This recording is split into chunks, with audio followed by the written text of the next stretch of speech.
The next question is, how can the church support couples who have walked through perinatal loss? This is a really hard question. I get this question a lot, but the reason it's hard is simply because we are all very, very different people.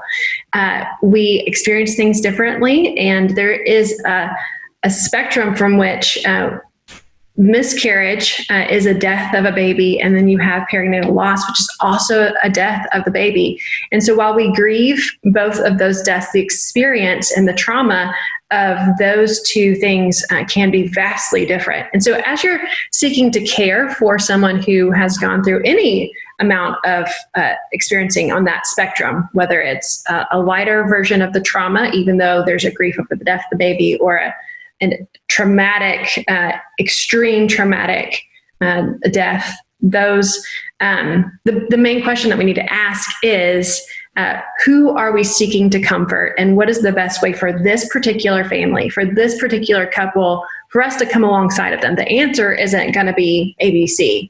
It's going to be, we have to first listen and learn about their particular suffering.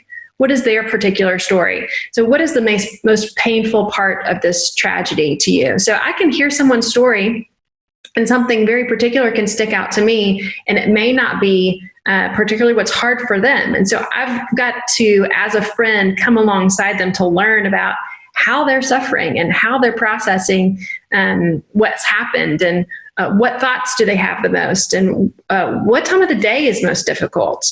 For some women, that's going to be when they go to bed at night. And for some, it's when they open their eyes and they think, oh my goodness, is this going to be my life from this point forward? And so you've got to figure out who the person is that you're seeking to comfort.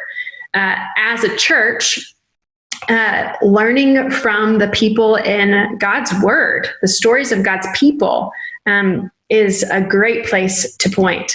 So understanding the story of Sarah and Abraham, understanding the story of Ruth, understanding any number of stories that you can point to. Jesus, as he's in the Garden of Gethsemane, and he wants a different story, but he pleads with God to give him that story. God gave him the story that we all are so thankful he has now. And so, watching the stories of grief throughout the Bible is going to be helpful no matter who they are. But understanding their particular suffering is going to help you know where particularly to go. On the practical side, of course, bringing food, helping babysit, not forgetting 6 weeks later or 6 months later.